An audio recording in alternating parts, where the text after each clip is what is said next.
This whole thing is just like sweat-tastic. It's like you're watching me live anyway. If you ever see me live, this is standard issue. All right.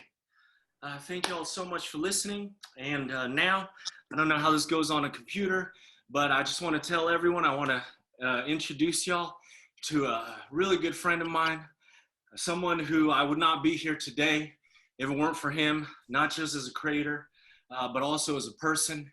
And I can't thank him enough for making time for this moment to have this conversation. Saul was also the editor of my book, probably the best editor I could personally ever have, and for so many reasons.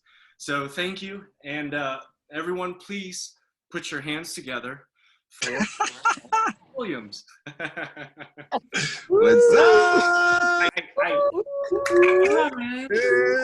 What All is right, Beau, you hear me? on? What's Yo. happening, man? You hear me? Yeah, I can hear you pretty good, man. You look like you're about to do a poem. No, Beau. Congratulations. Yeah. Congratulations. Congratulations. Thank you. So, yeah. One, I want to ask you a question. I know we could talk anyway. This can go any direction we want, obviously. Yeah, whatever. But I was writing down a few questions that I thought may be interesting for people who haven't spent as much time with you as I have. Okay. And so the first question I wanted to ask was about performance and honesty, because you're quite a performer and you're quite a writer as well, and your writing touches a great deal on like what you call the not so celebratory truths, you know. And you touch on your own vulnerabilities and you expose yourself a great deal.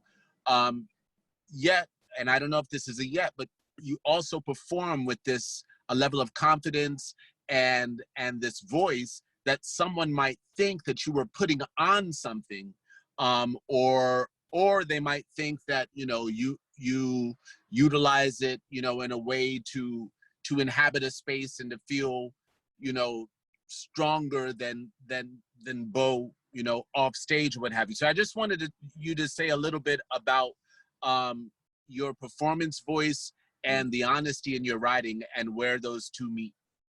Yeah, of course. So yeah, obviously it's right. As anyone in this room who writes knows, you're in your room with your computer and you're writing a poem, and it's your vulnerabilities, and you're scared and you're terrified, and that's the language that comes out and you craft it. I think that also if you're used to performing poems a lot, depending on the context, the audience you're in front of, the kind of day you're having, you'll learn that same poem can be performed different ways, will bring out different things of you in any given day. Over time, with practice, experience, any creator who's done this for a while starts to understand that when you write the poem, it is solidifying a moment. But how that moment lives on is beyond the language you wrote, right? So it is your relationship to the language, how your experiences in life change. That's not that the language changes, right? But you relate to the poem differently as your life changes and experience.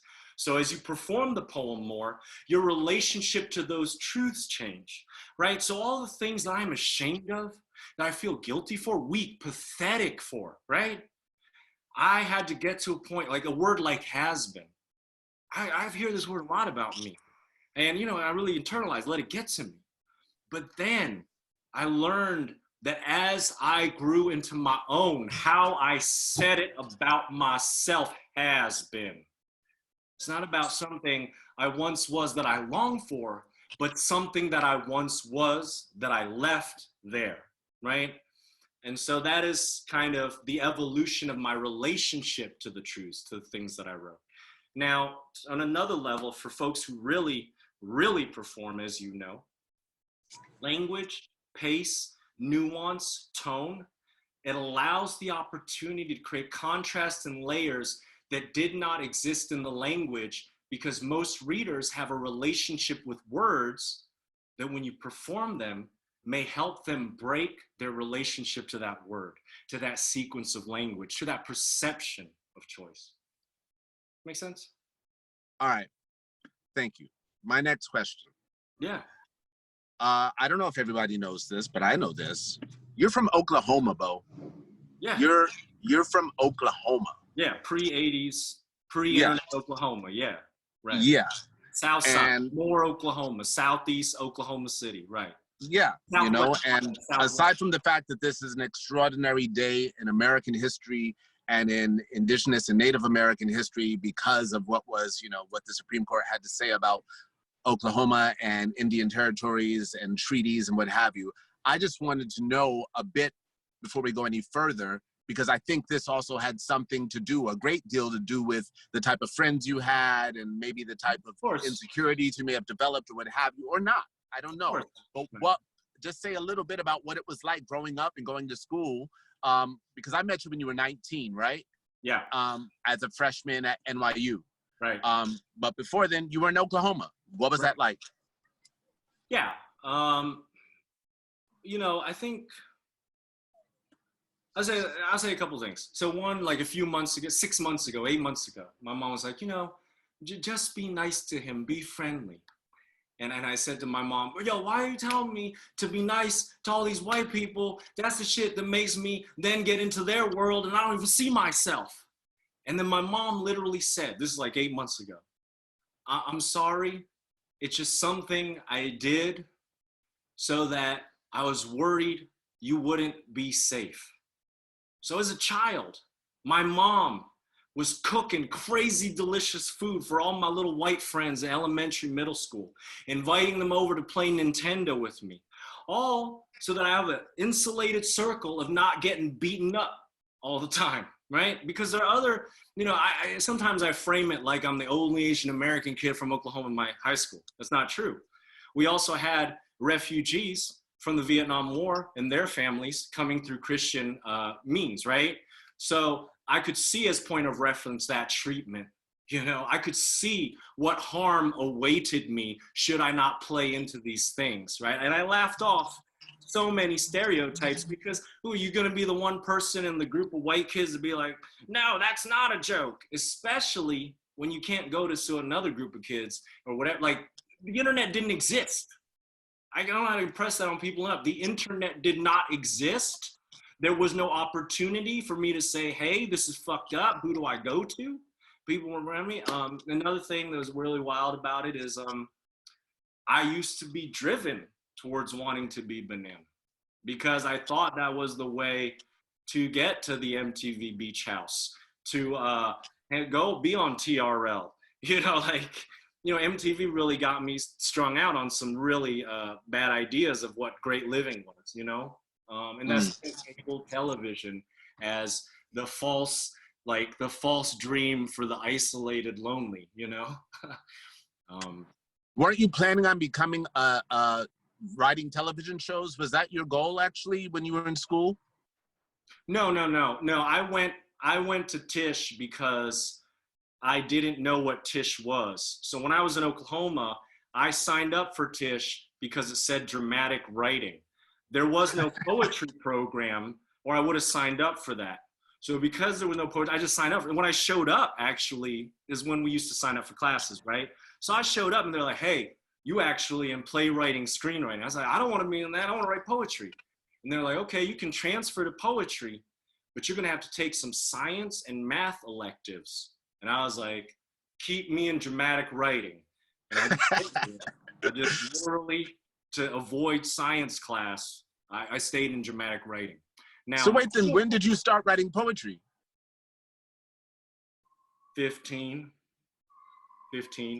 But really all I ever wanted to be growing up was famous enough to not be a chink. And it took me many years to realize the game don't allow for that. You can be the most famous chink in the world, right? But the game ain't like that. But how did you, at 15, this is pre-slam and all, did you know what a slam was, or were there open mics you were going to at 15? No, wait. Here's what happened, right? So by the time I was 16 or 17, MTV made Spoken Word Unplugged. When I saw that half hour, I told my dad, yo, we got to visit my uncle in the Bronx. I need to go to this place. It's called the Nuyorican. I never heard of it. I need to go there, Dad. Before that, it literally was drawing didn't talk about, I used to draw really good, y'all. Drawing didn't articulate what I was going through as a teenager the way writing did. And I really took to that part, not knowing the power and the danger of having that command of language, right? Hmm. But all I ever wanted to be, Saul, was famous before I learned why it's so fucking whack. As a thing to be driven towards, right? If it happens, it happens, but to be driven. Yeah. No, I understand completely. I know I have a similar thing where I was in the way that I liked acting as a kid, and I wanted to be on TV and wanted to be in films, and was begging my parents to take me to auditions. Exactly. And instead of them taking me to auditions, they said, we will sign you up for an acting class. And what I love about that is it shifted my focus from wanting to be a famous actor to wanting to be a good actor. Yeah, So, I mean, you had some great craft over there, growing but I up. understand. Yeah, I use that to understand what you're saying. So, next question, Beau. Yeah, It's your turn, not mine. Is this next question is about trauma as a launch pad? All right, because I mean, I know like within the subtext of the book, we can read about the disappointment from so-called white allies and white friends and what have you. But I also know, there's a role that heartbreak plays. There's a role that even car accidents, all of these things have played a role in you becoming who you are. And so you already said something along the lines of, like it's part of the healing process, right? To be able to put these things into words and then going further and articulating them is part of that process. But I want to know just a bit about, the intricacies of that process and how it really feels to be, to be utilizing trauma as a launch pad. Even if maybe you tell me, that's not how I think of it or what have you, but. Sure. Yeah. I think if you're really being human, I mean, I don't know. I mean, that's probably bad to say if you're really being human. We're all being human. But I think what I mean to say is that when any of us have experienced a trauma, there's always those moments where you're like, especially when trauma comes from people that you know or people that you trusted or people that you thought you could rely upon.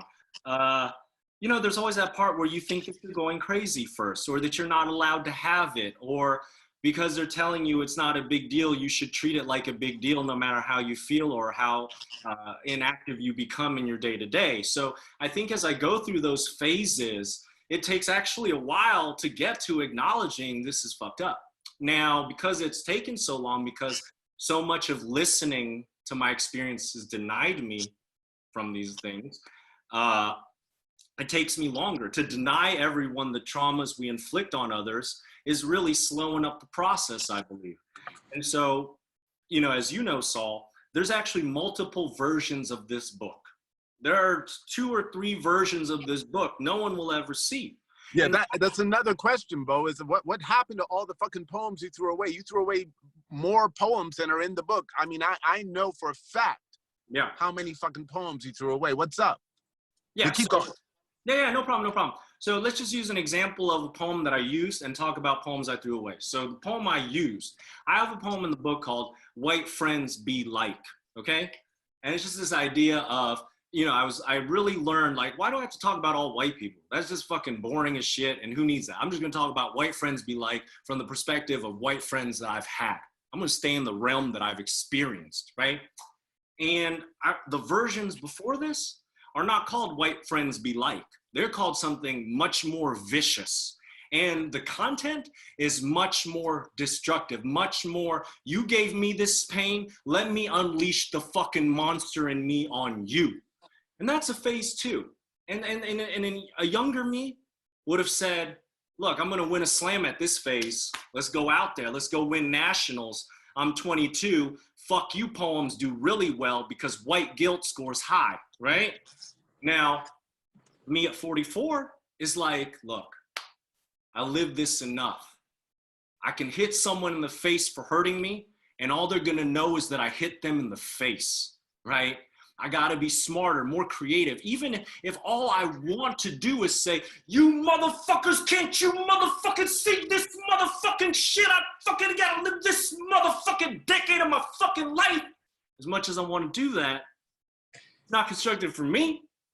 And it's not constructive for people I know that may find themselves in similar experiences, because time's a flat circle. And I worry for those younger than me that weren't given tools, much like I wasn't given tools, right? If I had people when I was fucking 19 that weren't fucking old white guys trying to fuck me and shit, goddamn, my life might be a little bit different. I never tried to fuck you, Beau. What? What? I said I never tried to fuck you. I said old white guys, dude. Old white guys. But I was there at that time. You were never in his house.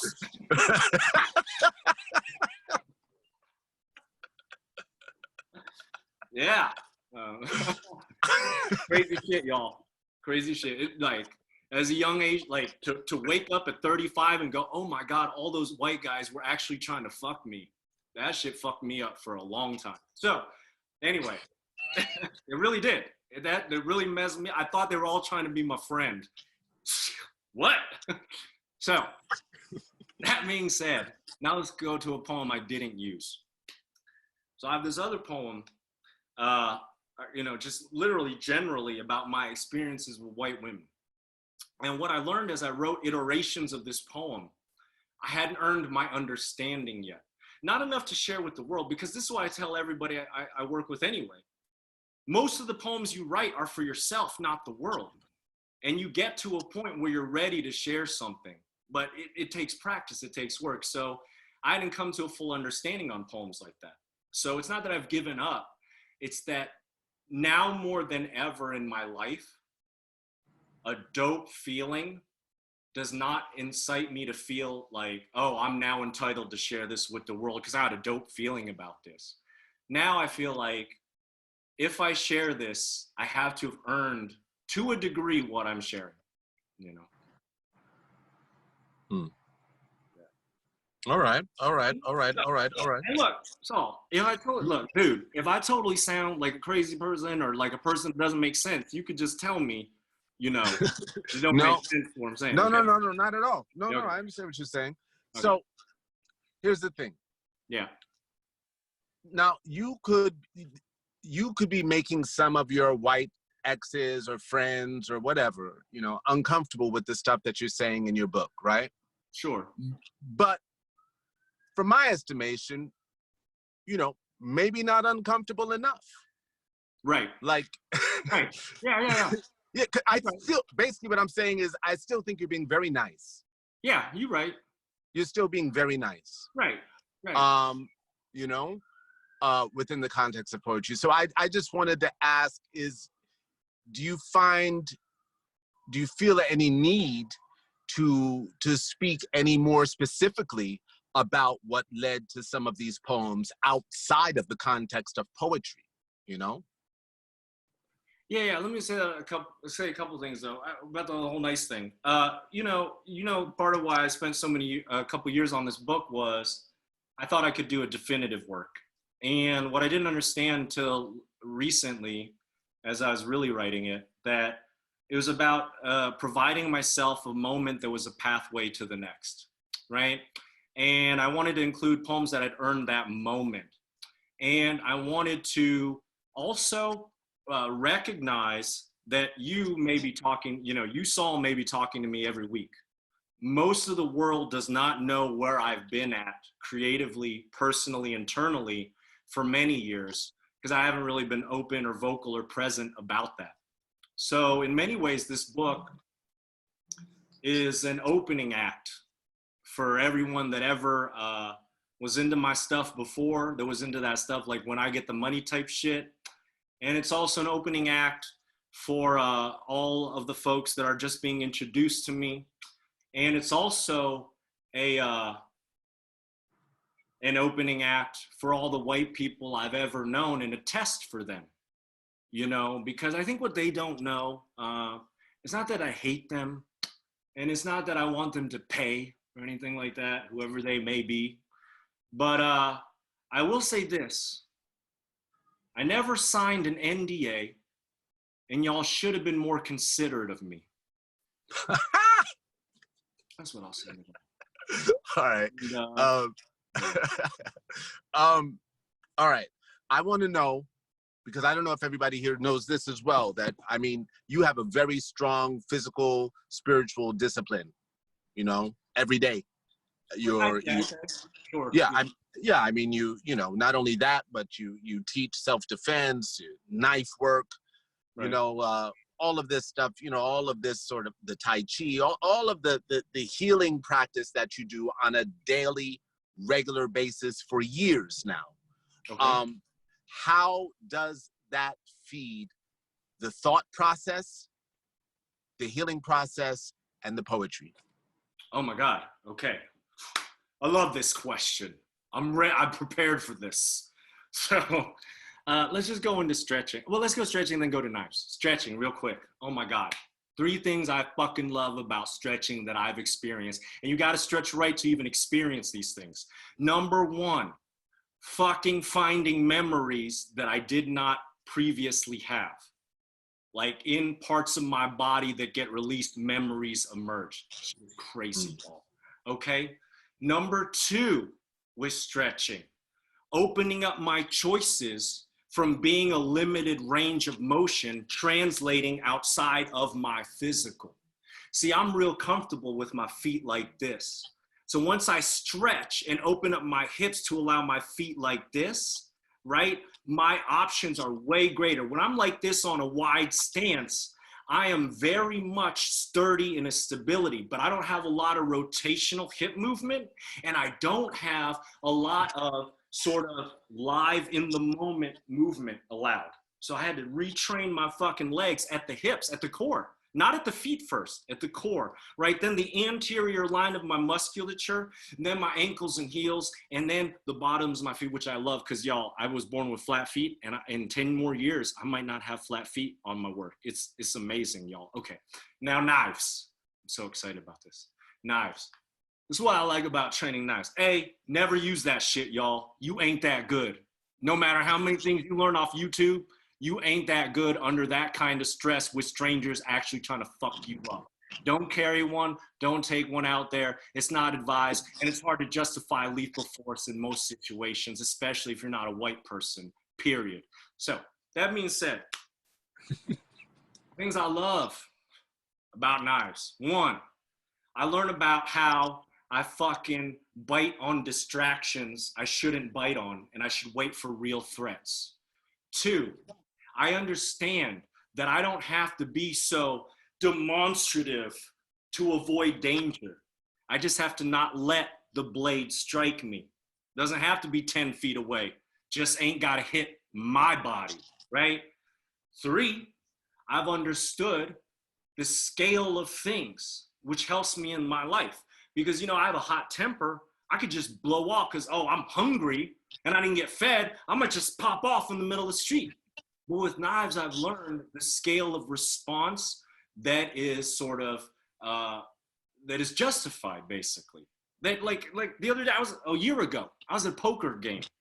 This fucking stranger white dude, I ain't never met this dude. I fucking took all this dude's money. He lost his shit. He's sitting right next to me. He lost his shit, started grabbing me like this, right? And then grabbing me like this, thinking it was funny, right? I don't know this dude, right? I have the ability to hurt him very badly. But I was like, hey, have your moment, dude, because I'm going to remember you forever, right? So, does that make sense? Yeah. So I learned a lot of restraint because if a dude can't fucking kill me, you know, good luck. All right. So you had an exhibition. You converted your room, your space, your living space into an exhibition, which I, correct me if I'm wrong, but which was part of the process of arriving here today, no? Yeah, totally. And you invited people into that space, and I need the people listening to know that I'm not being metaphorical. Like, you literally covered the walls, the floor, the ceiling, the doorway, everything with words, Yes. and invited people in to spend some time in kind of in your mind, in your space, and what have you, before completing this book as part of the process leading up to you creating the manuscript that became this book. How did that process feed the end product? Yeah. So, as you know, as one of the 30 people that was in that exhibit for the 2 days I had it up, I spent 3 months prior putting out every word that made me think about white power and my relationship to white power, whiteness, and white supremacy, right? And any word I could think of, I didn't judge it. I just put words up. I put up names of people I know, everything. I just did it. I said, I'm not going to judge it. I'm going to cover it, let it go. What was this, 2016, right? 2017? When was this? 2017, I believe. 2017. Spring, Yeah. summer 2017, right? Yeah. And as I did it, as you know, being in that space, once you're enveloped in it, it's a different thing because the room is only about 8 by 8 or 10 by 10, right? It's a very small space, so you're enveloped in it. And I asked everyone to isolate for 13 minutes in there just by themselves. So me sitting in there all that time, I realized several things. One, white power and supremacy is not about the words. Two, I mean, I get it. They use language to control the press and whatever. But if we live solely in the words looking for clues and such, we will miss the source of the work we must do. Okay, that's more what I'm saying. Yes, they have a very elaborate way of using language, blah, blah, blah, but I'm talking about us and our work. Two, I recognize that all of these things are connected. They're not actually part of different problems. They're all part of the same fucking problem of dominance, oppression, white supremacy. They're all part of fucking white supremacy, right? And I really put up some words that really had on their face of them nothing to do with it. And yet seeing them all together, it all got connected. And the third thing I recognized is that I didn't put up enough of myself in it. A lot of the words in the exhibit are about my ability to digest and process the social, you know, but I didn't go as deep within myself. And in some ways, because you know this, I spent one day burning many of those cards in a ritual. I recognized that I had to let go of much of that and go more personal. And I understand there are some poets that are far more developed than myself on engaging the personal. But for myself, this particular book, Well Played, was me choosing to, like, even if I feel undeveloped in that skill, to go as far as I can in this moment with the personal, my relationship to whiteness, my relationship to supremacy, right? Yeah. All right. Well, my final formal question Cool. is surrounds the personal. I wanted to know what have you learned from, I mean, you've talked to me about your dad, you've talked to us about your mom here. What have you learned from your parents and how that feeds who and where you are now? I don't know if that's a clear question, but I only ask that of you because you're a friend that I have that, you know, that is, you know, very invested in, like, I need to be there for my parents. I need to, you know, and so, yeah, however you take that, I just want to bring up your parents, basically. Yeah. You know, Saul's heard me talk about this for many years, so he knows, it wasn't always the easiest relationship. He also knows that 10 to 15 years ago, I made a concerted effort to evolve that relationship. Part of my process as well with this book was recognizing that as a poet, why do I only use my amazing understanding of language to make thousands of dollars a show? Why don't I use my command of the English language to translate what is lost between my parents and myself? Just because they have immigrant English doesn't mean that they're not conveying very complex and dynamic things.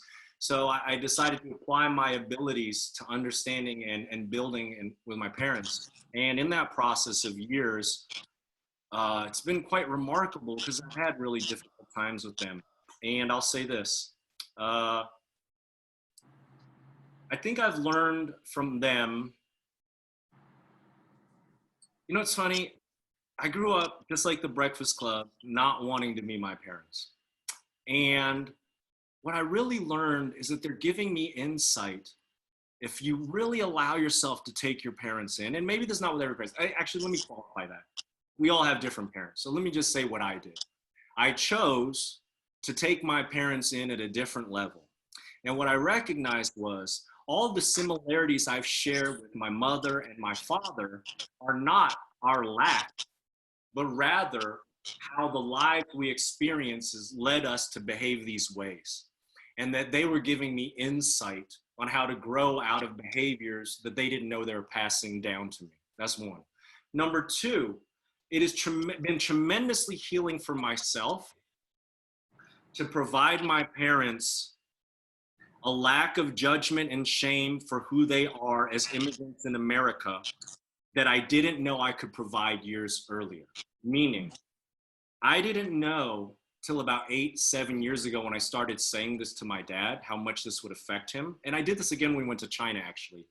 I would say to my dad, yo, fuck everybody that fucking thinks you don't English, man. You fucking know 5 languages, dude? I don't even fucking know more than one, man. And if I even try to speak any fucking Chinese, and I'll do it right now for Peter too, you know, I would be like, shit, 我没有钱币. No one's gonna understand that shit.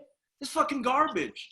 But then we went to China, and my fucking dad is fucking translating Fujian Chinese. It's translating Tagalog, Visayan, Mandarin? What the fuck? So I'll be telling my dad, like, dude, you are so fucking brilliant. Fuck these dumb motherfuckers. Who knew that that would change how he sees himself? Who knew that me sort of applauding all these things in my parents that I was taught growing up to be ashamed of by people who weren't my parents, motherfuckers, would heal them, give them healing. And even now, like, we do old experiences. So you remember, like, when they were starting to do that PTSD thing for soldiers from war, where they have traumatic experiences and they put them in the VR to, like, relive the experiences and have different outcomes, right? I applied that concept. Anything that my parents did that didn't work out so well, like growing up, I wanted to redo with them so they know that it doesn't always have to be that way. That's also helped a lot. I fucking love doing that shit. And if it's boring, it still counts, you know? Yeah. Yeah. Yeah. All right. Thank you so Shall much. we open for questions? Well, let's ask if anyone has any questions. Totally. Thank you so much, Saul. Oh, thank you so much, Beau. Yeah, so Daniel, if you got anyone who got some questions for me, or Saul, or whatever, let us know. So if you have a question, please say you have a question in the chat, and I will call on you.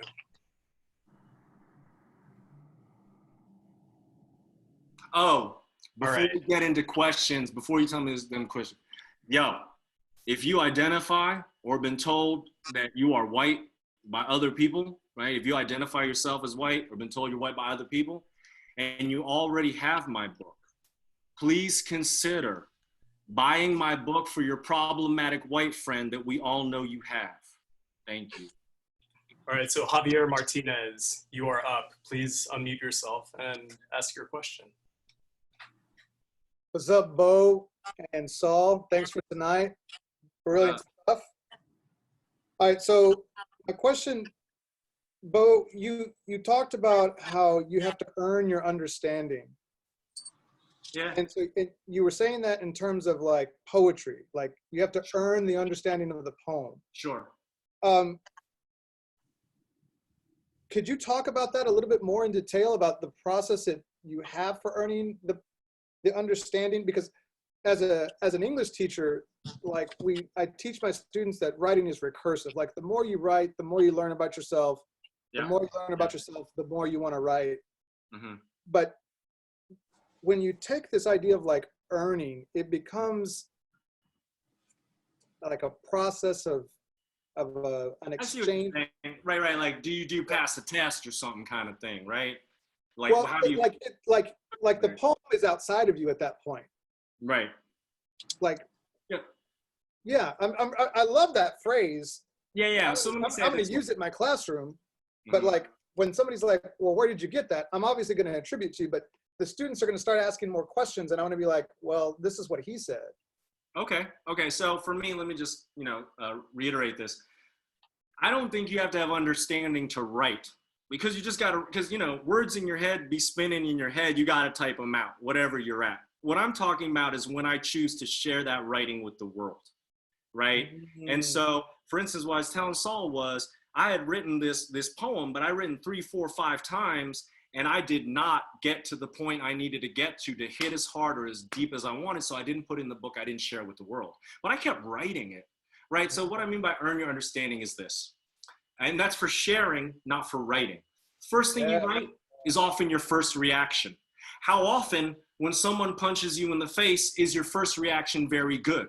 Right? Most people get punched in the face and their first reaction is this. Don't hit me in the face. Right? Very wide angle, you could get hit anywhere. Right? Over time, you might learn that, oh, a punch is coming. I know that this is force. It is direct, central force aimed at my head. I know that the most effective thing I can do is this. Okay, now we get to the next level of understanding violence, which is everyone's trying to hit you in the head, but it's not direct. It's wherever the fist wants to go.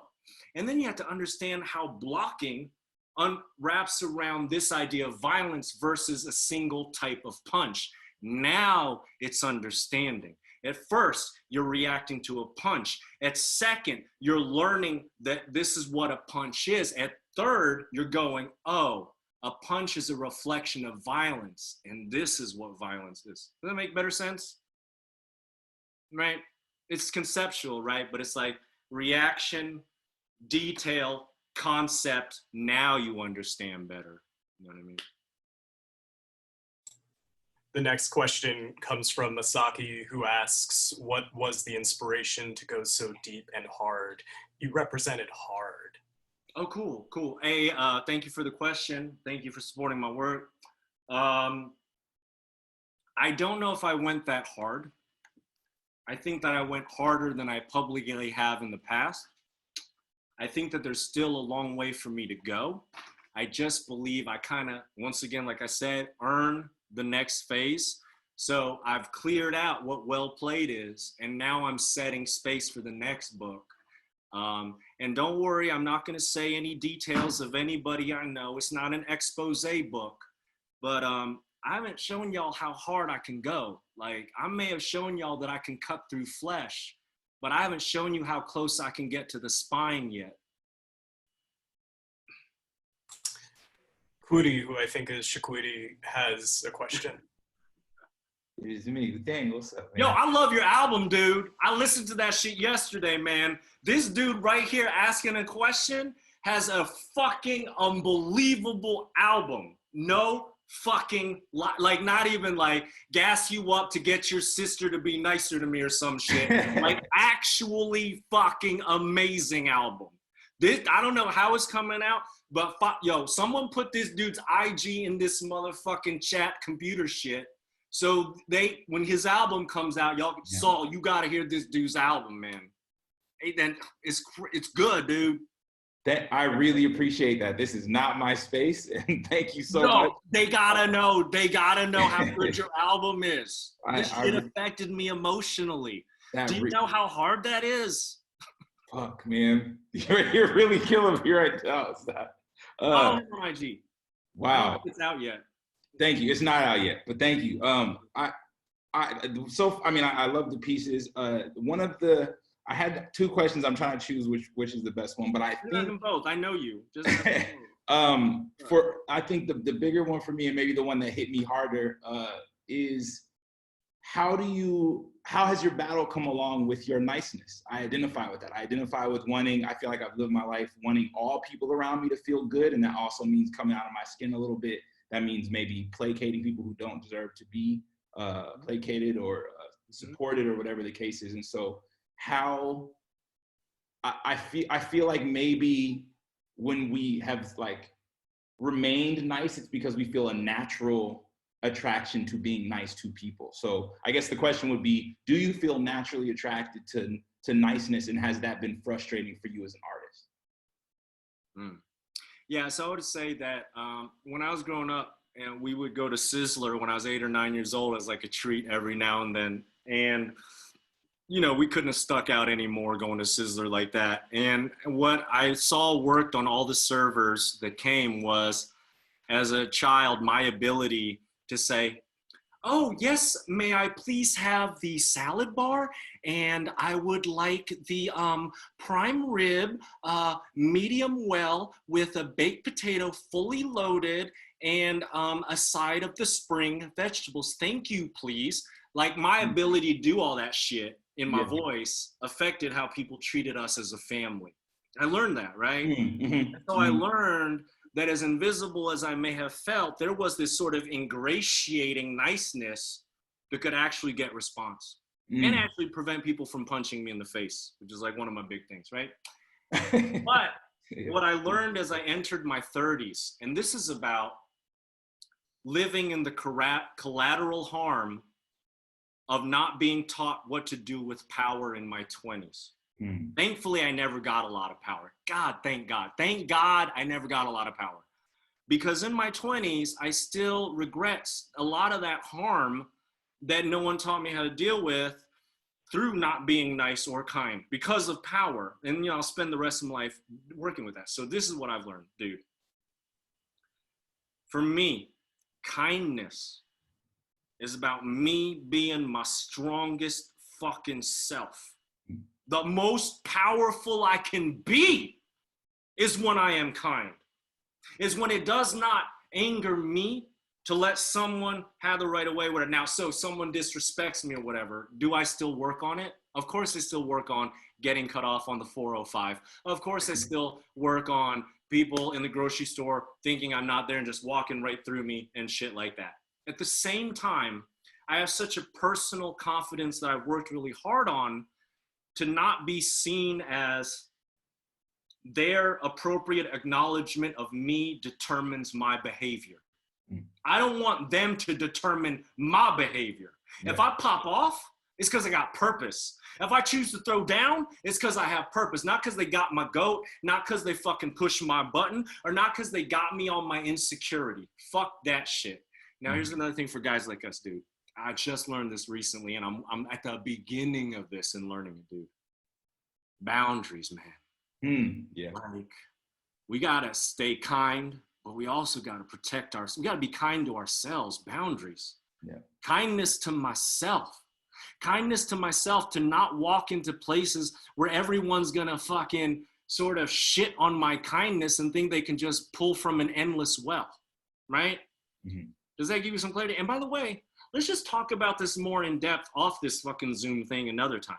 I would love to talk to you about this. About the idea of how do we address, you know, remaining kind in an unkind world, right?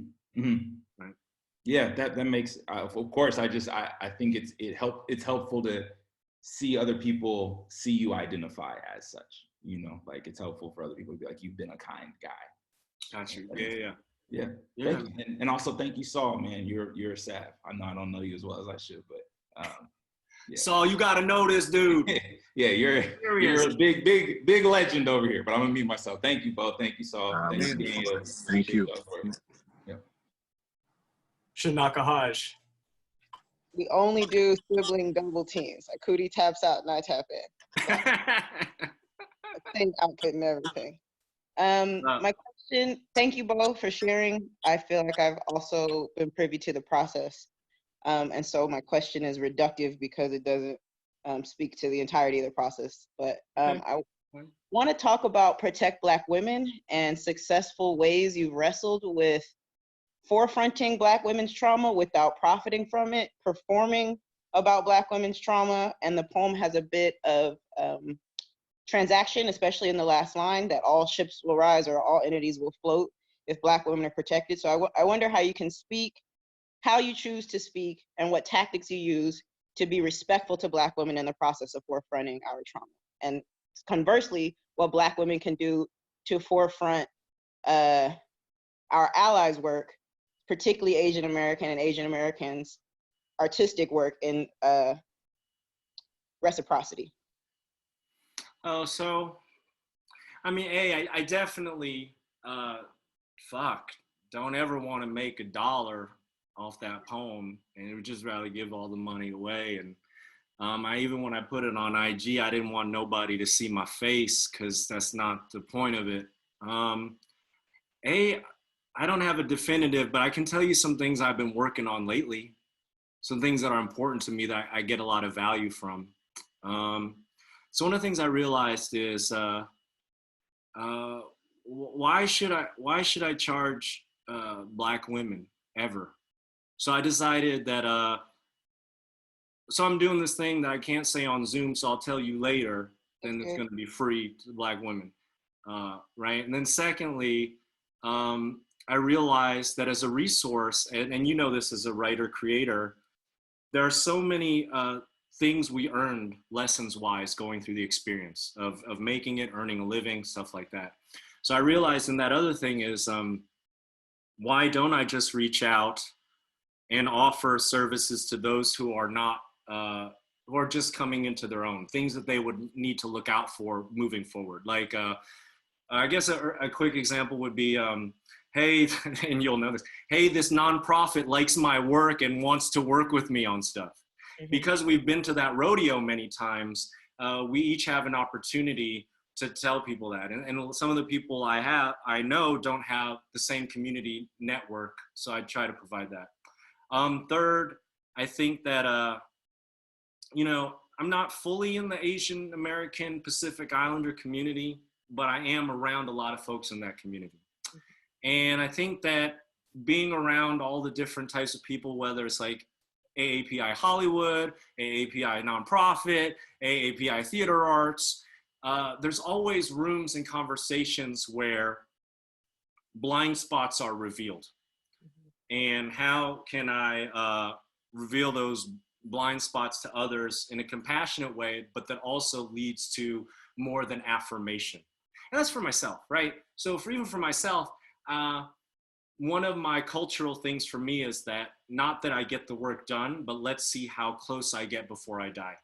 How much I can get to, because we don't know, and it never will end, you know, so how close can I get before I die, so I see it as lifelong. I try to keep living that daily. And I'm always open to, I don't even know if I'm answering your question, to be honest, probably because I just feel like I'm fucking up the question. No, But you're I not. huh? You're not. Okay, cool. So then the other thing is also like, not ask. So another thing I've been really working on the last couple of years is like, not be asking people in my life that have so many things in their reality that I haven't experienced or will live, that I need to consider now. Like, so an example would be like, hey, can you do this for this gig for me? Yeah. To not really push that on folks to either A, make my shit more colorful, B, make my shit more status, or C, fucking guilt them into feeling like they obligated to do some shit for me, right? I'm just trying to remove all that fucking energy. I don't care, you know? Also, because I've known this for too many years, it's just like, everyone should fucking get paid. Like, everyone should, if I'm getting paid, everyone else should get paid, period, right? And then as far as how people can help the Asian American, Pacific Islander, et cetera, I don't mean creatives. people specifically, I mean Black women. Like, I feel like the poem is it's instructive to non-Black women, but it's also an olive branch to Black women. And so the question is kind of like, how do I take that and reciprocate? Yeah, but I mean, you know, I always say not except for Candace Owens, right? But you know, I feel like, okay, let me just say it this way. You have already given me so much that I have yet to pay back. And I'm gonna work, I don't know how long I'm gonna live, but I'm gonna work on that.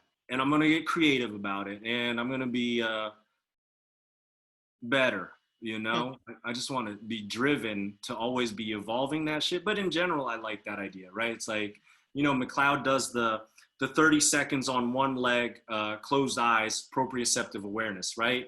Yeah. Now, can we do it for a minute? Can we do it for a minute in motion? Can we do it for a minute in motion with distracting sound? It's sort of a similar leveling up on that, right? So, I mean, that's how I feel. Yeah. I Like I wonder. said, Like, I think, and I'll get off your chat and mute myself in a second. But I like on a micro level, our relationship is one of the most balanced relationships I've experienced, and I think it's because we both have this intention of like, I'm gonna ask Beau, but the ask is also some caretaking in it, vice versa. I know that's I'm gonna be met with that, and I just wonder how to proliferate out the joy we experience between our very platonic but almost 25-year relationship that I think has been mutually supportive. And when you say you feel like you've given me or I've given you so much, I feel like you've given me so much. I'm like, how do we duplicate this in a way that is like not necessarily monetizing it, but maybe that right, too? right, right. Well, I think conceptually, things that we act, whether we say it to each other or not, conceptually, I think there are three things that we both tend to work on when it comes to our personal relationship and how that expands creatively and professionally, right?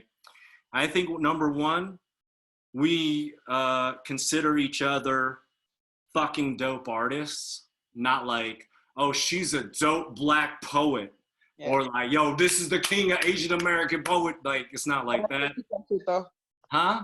But I salute that though. No, but you know what I mean? We just see each other as fucking amazing. We just like, I love what you're doing. It's amazing. Since the jump. I think number two, I don't know if you do this, but I think you do and I do this. Whenever you be complaining about other folks, I go, how can I work on that in me? Like, so anytime you post and be like, I'm tired of these types of people, I go, okay, where I've exhibited that, if not with Shinaka, with others, how can I address that? What am I thinking about? Yeah. And then I think the third thing is we don't see each other as serving a space. I think often in supremacy, it's like, oh, Beau is the guy that I invite so that my more famous people, oh, sorry, this is about me in white circles. Beau is the person I invite so my really rich black CEO friends or really wealthy Latino famous people friends can see that I'm down with this creative Asian poet type shit. You know what I mean? Like, we don't think like that. You know, more we think things like, oh shit, when are we gonna play motherfucking spades so I can destroy you? You know? And I think that, and I think like, you know, that's cool because for you to get humiliated by me at Bidwist would be too much. So at least with spades, this is more like a compassionate way. You know what I mean? I do. I do. I'm done asking questions. I'll see you at the spades table, friends. Thank you. Congratulations, bro. Thank you, Shinaka. Yeah. So I think we have time for maybe 2 or 3 more questions. I'll let you vibe it out, Beau. Yeah, let's do 3 quick ones. Yeah, just pick 3 nice. real quick. I'll just hit them.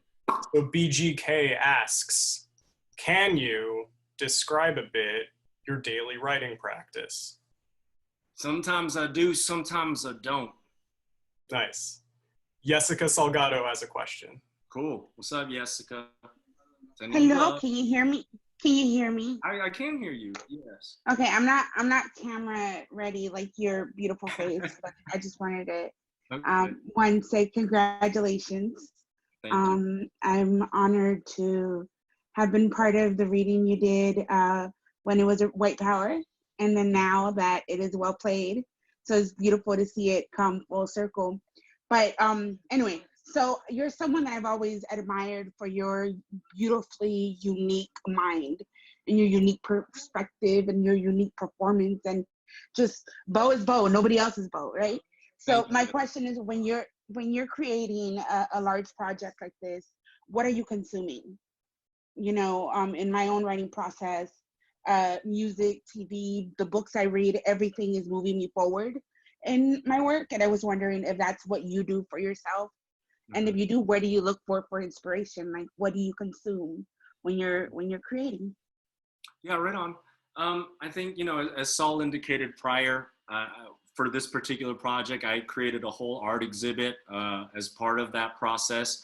It was consuming that experience actually allowed me in the physical, tactile, to shed a lot of stuff in my body to open things up.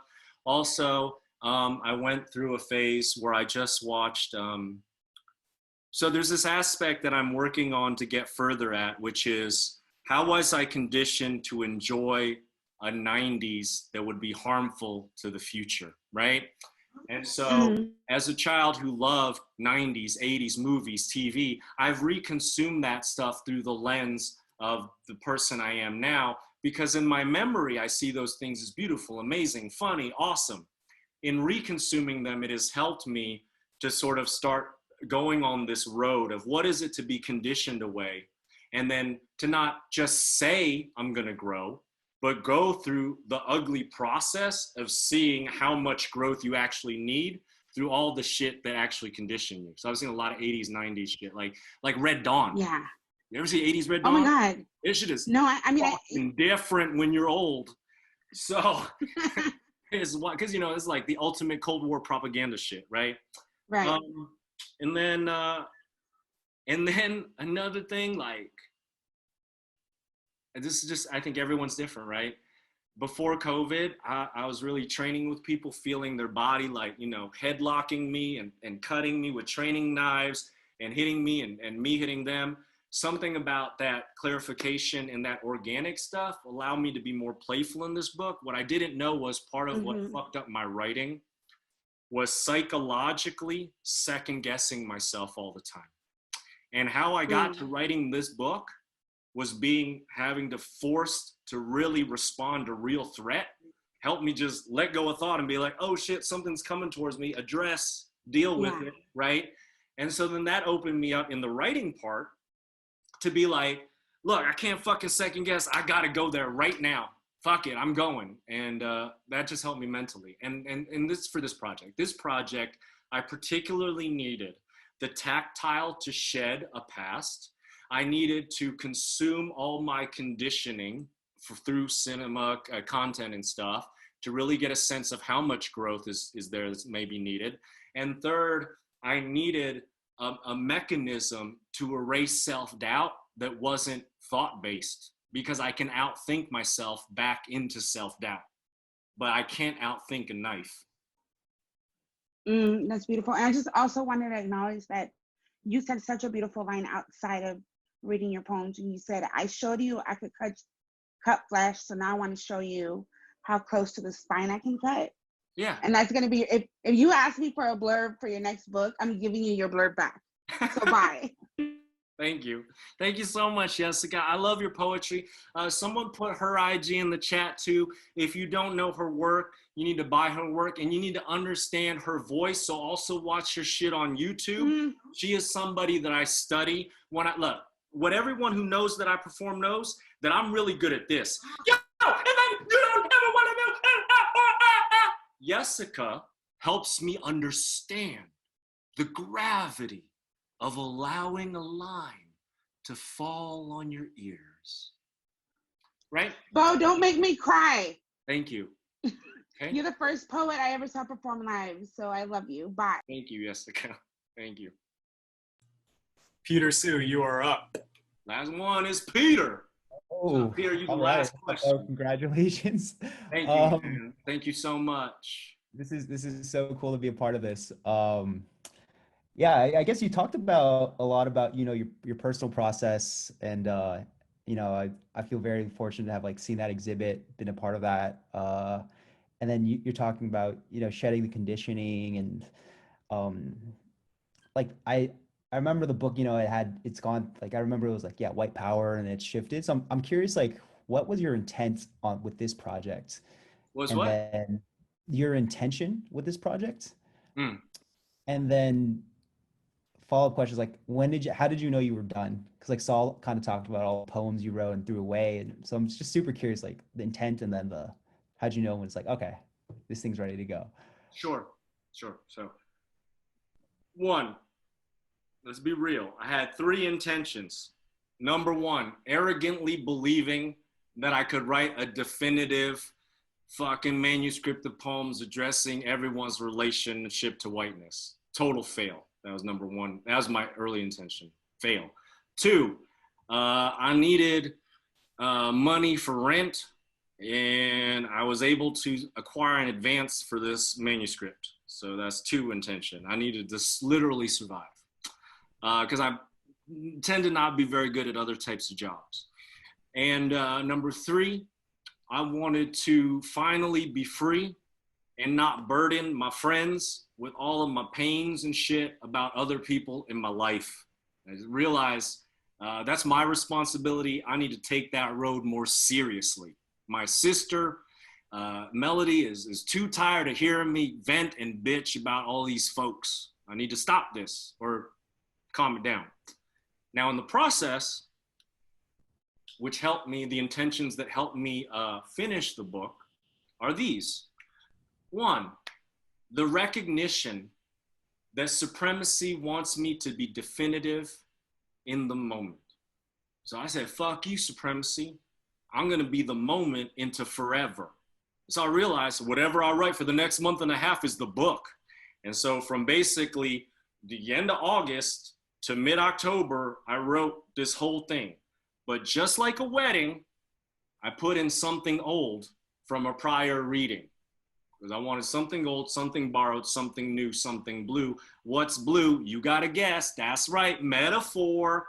So then my second intention that got this done was the recognition that I can't get to evolved place until I show a bridge to how I got there.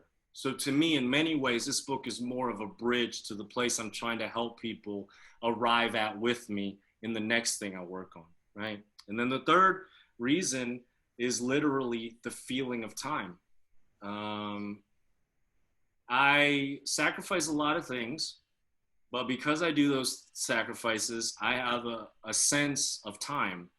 And there are a lot of poems in the book that I knew if I finished it, by the time I finished it, when the book was released, there are about 8 to 12 poems that I believed would be relevant to the moment of its release. And I still feel that now. Yeah, that's my things. Thank you, Peter. Thank you. Thank you. Thank you. So, Daniel? Yeah. Do you want to take more questions? I think we're getting close to the I'm end good here. on questions. All right. I feel like I would say this to everybody. Number one, if you follow me on IG, there's going to be other performances and such coming up. Me and Daniel got this conversational workshop I'm going to start doing for Notacult. First guest is Adriel Lewis, amazing curator and artist. And then next week, me and Yumi Sakugawa are doing an event on IG Live on the 16th. It's going to be great. I'm going to recite poems from this book while she live draws. And then we're going to talk about what is created in that moment together. But just keep following me and you'll learn about more shows. You'll get more dynamics and we'll get to spend more time together. Thank y'all so much for spending all this time. Thank you to Saul for making the time for this, to be in conversation with y'all. Thank you for Daniel for setting this up, putting together the book, being patient, to the Not a Cult team for making this happen. Thank you to everyone I know who was in this Zoom with us. Thank you to everyone who asked a question. Thank you to everyone who bought a book. Thank you to everyone who bought a book for their problematic white friend. Thank you to everyone that actually took the second thing seriously and did buy a book for their problematic white friend. Thank you. See you in the future. Thank you, Beau. Thank you, Beau. Thank you. Well done.